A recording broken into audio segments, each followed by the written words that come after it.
Welcome everyone to our talks for the World Wellness Weekend. My name is Dr. Kali MacIsaac and I am a naturopathic physician here at Acubalance Wellness Center in Vancouver, BC. Today we're going to be talking about one of the topics, it's a bit of a hot topic I would say in even just the past 5 or so years, which is fertility over 40. It's one of those topics that not everyone is talking about, but it's a really important topic because we treat lots of women here at Acubalance who are over 35 or over 40 and trying to conceive. And as you can probably imagine, there are certain advantages and certain disadvantages to trying to get pregnant in your 40s. So we're going to talk about some of those things today, along with some of our recommendations for how to improve your fertility, specifically if you're in your 40s and trying to conceive. So the reason that I say that this feels like a hot topic is if we look to the news and to the media, we see lots of reports of celebrities in their 40s having babies, you know, Janet Jackson and lots of women being pregnant in their 40s. And I just really wanted to start off today on a bit of a lighter note with this quote that I absolutely love from Tina Fey. She says, "Science shows that fertility and movie offers drop off steeply for women after 40. What's so great about work anyway? Work won't visit you when you're old. Work won't drive you to get a mammogram and take you out after for soup. Hollywood be damned. I'll just be unemployable and labeled crazy in 5 years anyway." So this is from her book when she's describing why she chose to have another baby in her 40s. So it does seem like it's everywhere, women having babies in their 40s. And what's really interesting to me is that women having babies in their 40s is really not a new phenomenon. So women have been having babies in their 40s since the dawn of time. Since women have been having babies, it's been happening. But what is interesting is that there has been a shift in fertility trends over the years for the ages, both that women have been having babies, just generally the average age, but more specifically the age at first birth has really changed. So if we look at this diagram here, the top line, the darker blue line, is showing us the average age that women have had babies at over the years, starting back in the 1920s and then moving forward to 2011. This is Canadian data. It's the most recent data we have. And I find it interesting that back in the 1920s, the average age that a woman was having a baby at was actually quite high. It was around age 30. I think it was 28.5 if we look at the specific data. And then, you know, sociological changes, women were getting married earlier. So then we see this sort of downward curve into the 50s and 60s where women were having babies in their later 20s as the average age. And this is taking all births in a particular year. So the age was decreasing, and then slowly after the 1970s, again, women sort of getting back into the workplace and starting to delay motherhood a little bit, we start to see this trend back upwards. But in 2011, women were having babies on average at age 30.2, which is not really that different from back in the 20s. What's really key, though, about this diagram is the bottom line. So down here, we're looking at the average age of mother at first births. And we only have data from about 1945 moving forward on this trend. But you can see there's been a really, really clear downward slope and then significant upward slope in the age of mothers at first birth. And that's really what's different today, is that, yes, women have always been having babies in their 40s, but more and more women are having their first babies in their 40s. So I find solace in that, knowing that the human body is designed to be able to do this. We really should be able to conceive and carry to term a healthy baby as women in our 40s and as men in our 40s as well. Not conception, but we should be able to get our partners pregnant.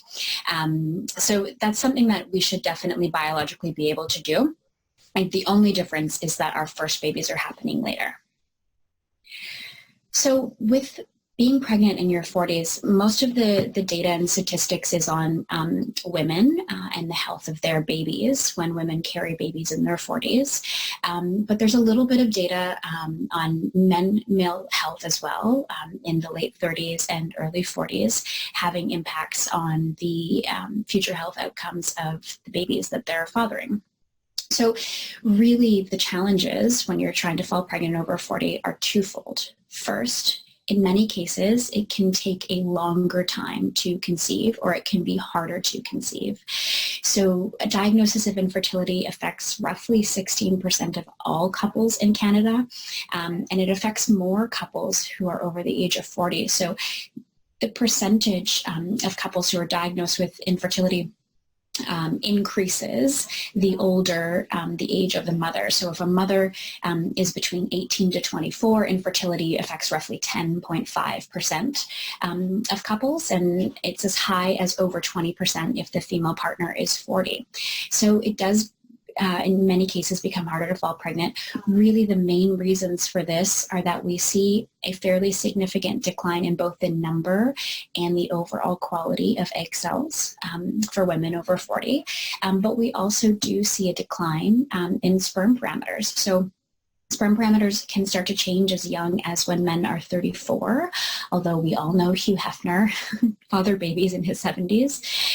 The total sperm count statistically has been shown to start declining at age 34. The concentration and the percent of normal morphology often changes by age 40. And then the motility, or the forward swimming motion of sperm, along with the ejaculate volume, have both been shown to decrease around age 43 and 45 respectively. So there are changes both in the quality of eggs, the quality of sperm, the number of eggs and sperm, and that just makes this numbers game of fertility in some cases more challenging. So falling pregnant can be a challenge, but even more significantly, there are statistically higher increased health risks to both mom and baby when a mom is carrying a child in her 40s. So some of just the highlights here. Risks for mothers in our 40s is that we're significantly more likely to be diagnosed with gestational diabetes. So the risk is about triple that of moms who are 25 to 39. So it's about 1 in every 8 mothers will develop gestational diabetes when she's in her 40s. So we always have to keep that in mind as a possible risk. Women are much more likely to have cesarean delivery when they're over 40. Probably the most significant contributor to that is that a lot of OB-GYNs or midwives aren't comfortable letting their pregnant patients who are over 40 go past dates because there's more complications associated with being post 40 weeks and having a natural delivery in your 40s. Placenta previa rates are a little bit higher in women over 40.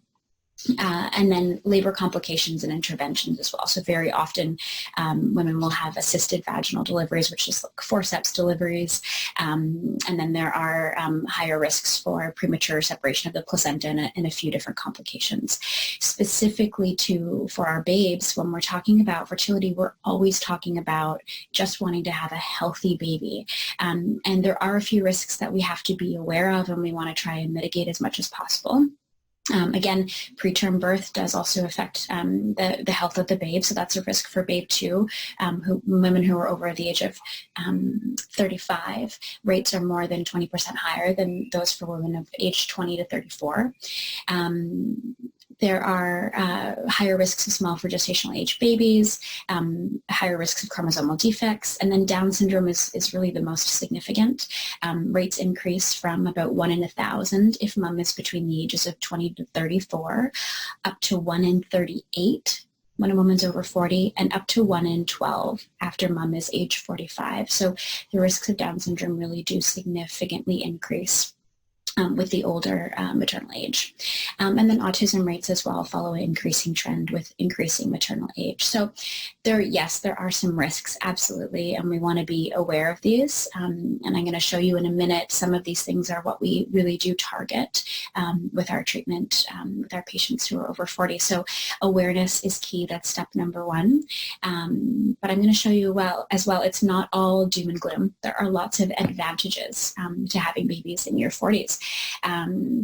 This is some of the literature on really the good news. So women who choose to delay either their first birth or choose to have a second baby or third baby in their 40s, women who have babies in their 40s feel really ready, like they've, established themselves in their careers and in their relationships. They're financially stable. They're much more likely to be college educated. So 60% of women who have babies after 40 are college educated versus 26% of all first-time moms. Studies show they're more likely to reach their children. They're more likely to be partnered.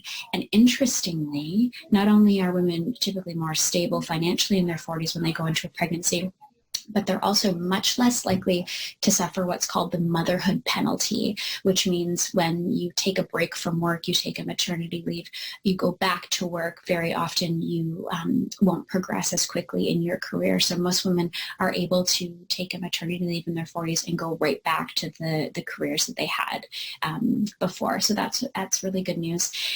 Interesting too, I always like to share this tidbit. There was a study in 2015 that showed that women who have their last child after age 33 are more likely to live to 95. So there may be some longevity benefit for those of us who are choosing to have babies later in life. So it's not all bad news. There are very good reasons to have babies in your 40s. At Acubalance, what we really try to help our patients do is improve the quality of egg cells, sperm cells, and the uterine environment in order to foster the highest likelihood that our patients will conceive, but also higher likelihood of bringing to term a really healthy, high-functioning baby. That's the goal, right? Anytime someone says they want to get pregnant, I always remind them, no, you don't want to be pregnant. You want to have a healthy baby. So we work on all of the components that go into that individually, and we try to elevate the quality of all of the components to make it much more likely that we're at our peak fertility potential, conceiving and bringing to term a really healthy baby. So it's not that difficult. Really, the three things that we mostly target for moms and dads in their 40s. First, we know egg quantity and egg quality decline with age. So that starts to decrease significantly after the age of 35. So what my number one target with any couple who's trying to conceive in their 40s is improving egg quality. We've seen already that sperm quality can decline with age too, so we always try to get the male partner on board with working on sperm quality parameters, so we're doing that. And then our third target is that because moms are at higher risks of both pregnancy and labor and delivery complications, we really want to make sure that we're working with our moms in their 40s to improve their health, making sure they're staying on top of their nutrition and their exercise to reduce the likelihood of having those labor and delivery complications, gestational diabetes that we talked about earlier. So those are the three targets, and I did just want to share a couple of suggestions here today for improving egg and sperm quality, because it's not something that you would likely hear about if you're working with a reproductive endocrinologist, for example. They're really about the numbers game. They want to make sure they can get as many egg cells fertilized as possible in an IVF cycle, whereas at Acubalance, we're always trying to work on the quality of those egg cells and those sperm cells so that the embryos we do produce are of the highest quality. So three factors, interestingly, affect both egg and sperm quality most significantly. And this is really interesting. So as we age, as both men and women, we tend to see a decreased production of androgen. So those are the stereotypically male hormones, things like DHEA and testosterone. We think about that all the time with men, right? We think about sperm quality and declining testosterone would maybe influence sperm quality, but it actually has a really significant influence on female fertility as well. So testosterone increases the FSH receptor activity, so the ovaries will actually respond better to FSH, which is follicle stimulating hormone, and you'll get a better stimulation of follicular development when there's more testosterone present.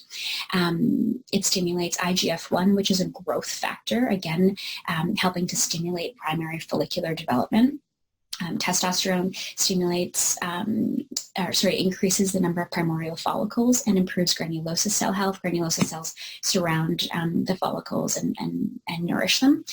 So we do think about wanting to improve testosterone and DHEA. Many of the IVF protocols that are being done with women in their 40s will use some of the androgens. They'll very often use androgel, which is a testosterone product. In many cases, they'll use DHEA. Leading up to the egg retrieval. DHEA has been shown to improve IVF pregnancy rates. But also increased chances of spontaneous conception. So that's natural conception to women in their 40s. So DHEA is something that you would want to talk to your reproductive endocrinologist or your gynecologist about. As in BC here, naturopathic physicians, we can prescribe hormones, but we cannot prescribe DHEA. So that would be something to ask your conventional medical doctor about. Some of the things that we do naturally to help improve testosterone and DHEA are using herbs, like maca root is one of my favorites. Maca is a really interesting herb, as the root helps to nourish the hypothalamus, which is sort of the master gland in your brain of hormonal regulation. So interestingly, because it's nourishing things at this higher level in the brain, we see impacts on adrenal health, improvements in thyroid health, and improvements in balance of estrogen, progesterone, and testosterone as well. So it's a really brilliant herb to use if you're in your 40s and trying to conceive. It may also help to improve libido. I hear that all the time from patients when they're taking maca regularly. They notice sort of a boost in energy, in their stamina, and also in libido too. So it's not a bad thing when you're trying to fall pregnant. You would want to use what's called a gelatinized maca root product. Most of the supplements that you'll find on the market are going to be gelatinized. It's much easier to absorb and utilize in the body. You can take it as a capsule if you want to. Typically the dose is somewhere between 500 and 3,000 milligrams in a pill form. But my favorite way of using maca is in smoothies or in baked goods. So using a half of a tablespoon per day gives you about 2,500 milligrams. You can easily blend that up into a smoothie or throw it into like power balls or whatever you like to bake at home. Tribulus is another one of my favorite herbs. I most often use Tribulus for men, although sometimes we'll use it with female patients too. But there has been research to show that Tribulus at a dose of 250 milligrams a day showed significant enhancement in sperm concentration, motility, and liquefaction time, so the viscosity of the semen as well. So we like Tribulus for that reason. The other two things that significantly influence egg and sperm quality are two types of environmental stress. So when we talk about cellular quality in the body, one of the things I always tell my patients is that the health of all of the cells in your body is really dependent on the quality of their environment, what's going on directly in proximity to the cell that you're trying to work on. And egg cells and sperm cells in particular are really, really sensitive to two types of cellular environment stress. The first one is called oxidative stress, and the second is called carbonyl stress. Both types of stress are really damaging to the quality of egg and sperm cells. Egg and sperm cells, I just think of them as very vulnerable cells in the body. They are much more likely to be damaged by the types of stress that we can have in the cellular environment. So oxidative stress, that means reactive oxygen species. With aging, the ovarian tissue in particular undergoes age-related changes faster than other tissues in the body. So these reactive oxygen species tend to build up in the ovarian tissue as we get older. And it's interesting because it's kind of a double-sided and a double-edged sword with reactive oxygen species. Some reactive oxygen species in the ovary are actually necessary for ovulation to occur. So we need a little bit of oxidative stress in order for that act of ovulation, for an egg cell to burst forth from a follicle to occur. But too many reactive oxygen species can actually initiate apoptosis or cellular death in the antral follicles. So too much is too much and too little is too little. I always actually test my patients for their reactive oxygen species status. We do that as a urine test when they come in the first time that I see you. But generally speaking, as we age, we have more of these reactive oxygen species, so we need more antioxidants to fight against that type of damage. So that's why in our Acubalance fertility diet, we're always harping on our patients to make sure 50% of every plate of food, every meal that you have, is made up of predominantly brightly colored vegetables and fruits. That's where nature's antioxidants come from.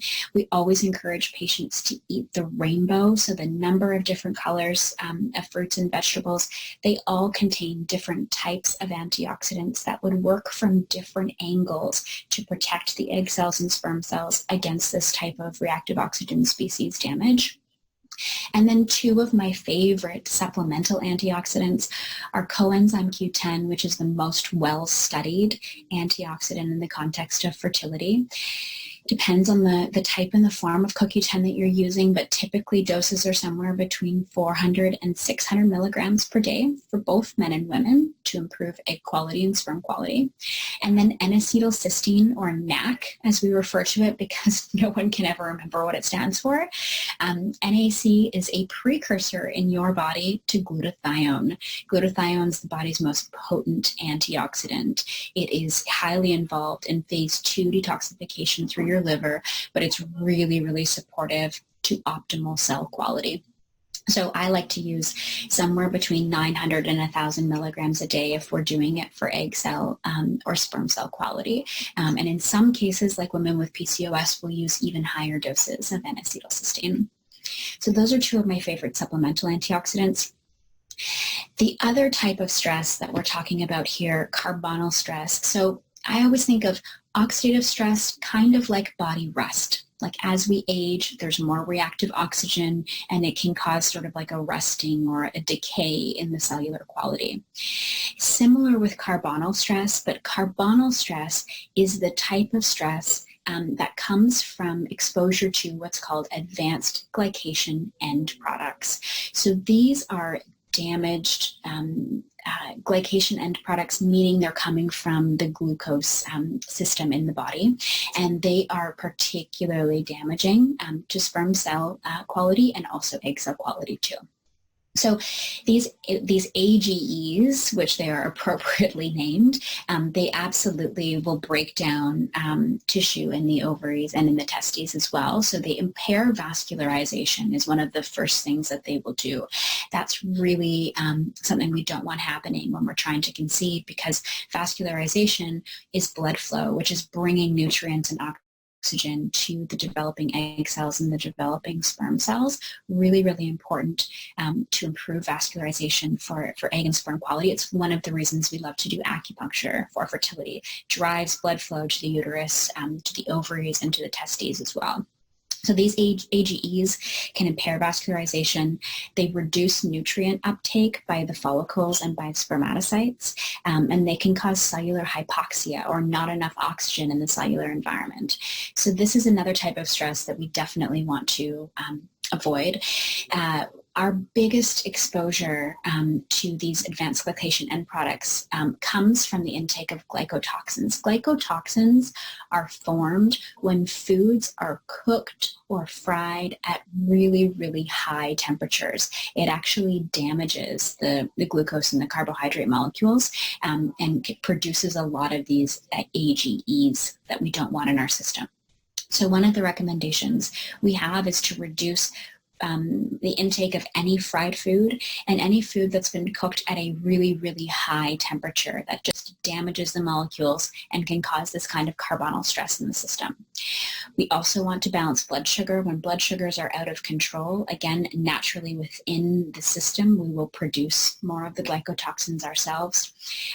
Exercise is quite important. That's partly to combat the impaired vascularization. So when we're exercising regularly, our body responds by improving vascularization to all of our tissues.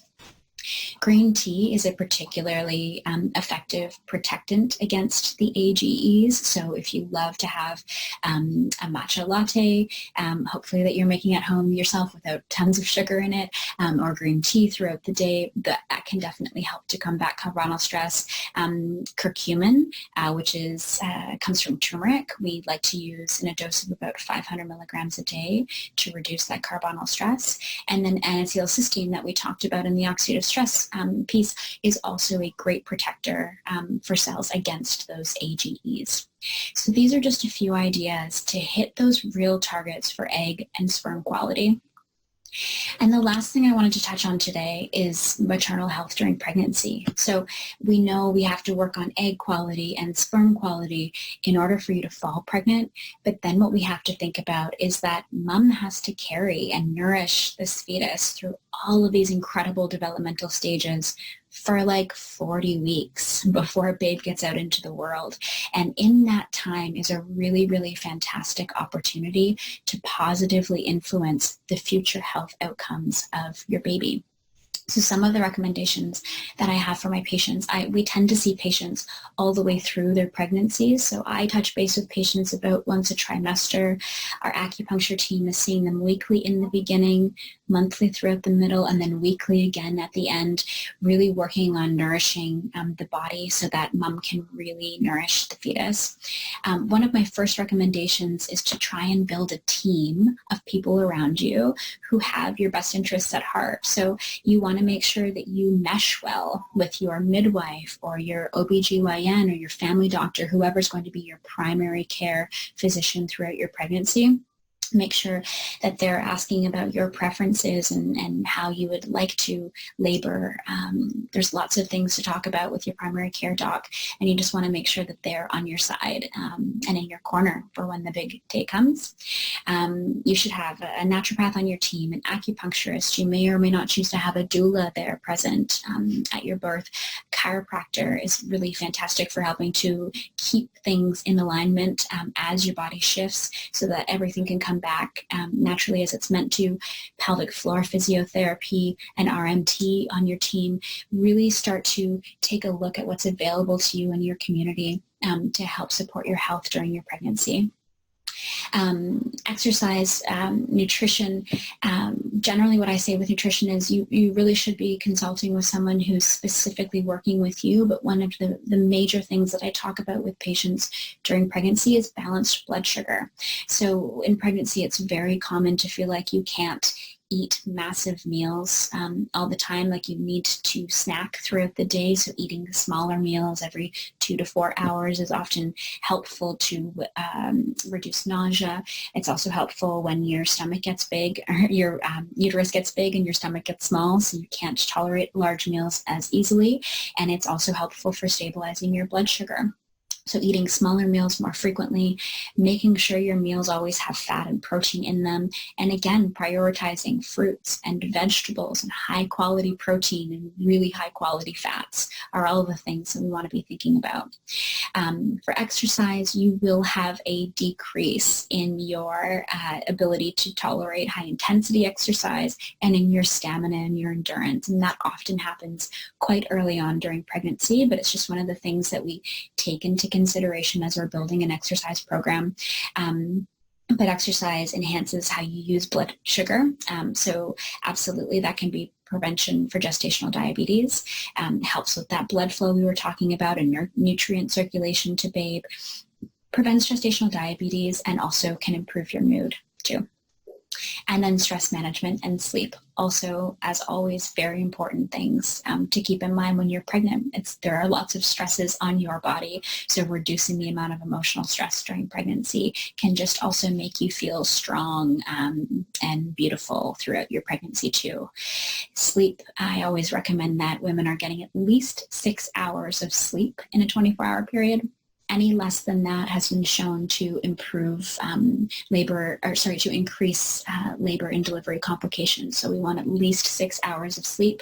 No, it's not always going to be interrupted. You will be uncomfortable and you will be waking up during the night to pee, and all of those things are okay. You just want to make sure that you're at least getting 6 hours of sleep in your 24-hour period. So those are some of the things that we touch on during pregnancy to really help to nourish mom's health so she can grow the healthiest baby possible. And lastly, I just wanted to say thank you so much for listening today. At Acubalance, we are absolutely here to help improve egg quality, sperm cell quality, the quality of the uterine environment, and help to nourish your body as the soil before we plant the seed of pregnancy. So feel free to give us a call. We're all here for free 15-minute consults. We'd love to meet you and love to help you on your health journey.